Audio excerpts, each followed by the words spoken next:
កាលពីខ្ញុំមកកូរ៉េដំបូងគឺអត់សូវចេះញ៉ាំស្លឹកកេនីទេប៉ុន្តែឥឡូវគឺញ៉ាំស្លឹកនឹងឆ្ងាញ់ខ្លាំងមែនតែនដំបូងបងប្អូនយកវាមកលាងជាមួយនឹងទឹកឲ្យស្អាតមកហើយរលាស់វាថាដើម្បីឆាប់ស្រក់ទឹកចាតែកុំរលាស់ខ្លាំងពេកបងប្អូនកុំឲ្យស្លឹកកេនីនឹងវាធ្លុះធ្លាយចំណែកបន្លែដែលត្រូវដាក់ជាមួយគ្រឿងរបស់យើងវិញមានតែការ៉ុតខ្ទឹមបារាំងហើយនិងម្ទេសទៅបានហើយបងប្អូនចូលចិត្តខ្ទឹមបារាំងចាំដាក់ណាបើអត់ចូលចិត្តទេមិនបាច់ដាក់ក៏បានដែរដាក់បន្លែយើងចូលគ្នាអស់ហើយលាយគ្រឿងតែម្ដងដែលគ្រឿងផ្សំទី1គឺទឹកស៊ីអ៊ីវដែលមានឈ្មោះថាជីនខាន់ចាំងបន្ទាប់មកគឺទឹកត្រីសម្រាប់ធ្វើគីមឈីបងប្អូនចាទឹកត្រីកូរ៉េដែលមានឈ្មោះថា Melchi Exotic ហ្នឹងហើយគ្រឿងផ្សំបន្ទាប់គឺទឹកគីមួយត្រាំដែលបងប្អូនតែងតែឃើញខ្ញុំដាក់នៅពេលដែលធ្វើគីមឈី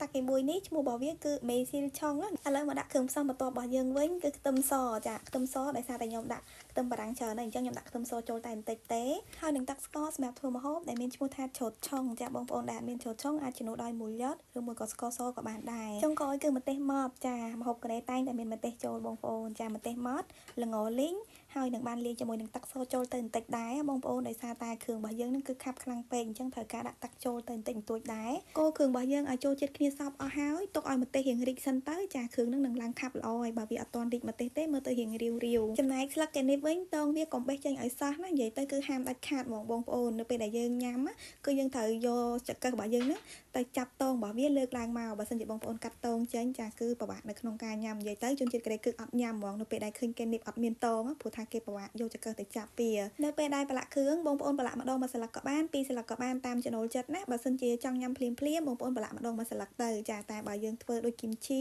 ចាទុកឲ្យវារៀងចូលជាតិគ្នាចាំញ៉ាំមិននឹងប្រឡាក់ម្ដងពីរស្លឹកទៅ3ស្លឹកទៅព្រោះថានៅពេលដែលវាចូលជាតិទៅស្លឹកកេនីជាប់ជាមួយនឹងគ្រឿងច្រើនពេកអាចនឹងប្រៃដែរសម្រាប់រសជាតិរបស់កេនីនេះវិញគឺរៀងប្រៃផ្អែមតិចហើយបើបងប្អូនដាក់ទឹកគីមប៊ុយដែលធ្វើនៅផ្ទះខ្លួនឯងគឺរៀងជូរចានិយាយទៅគឺជូរអែមប្រៃ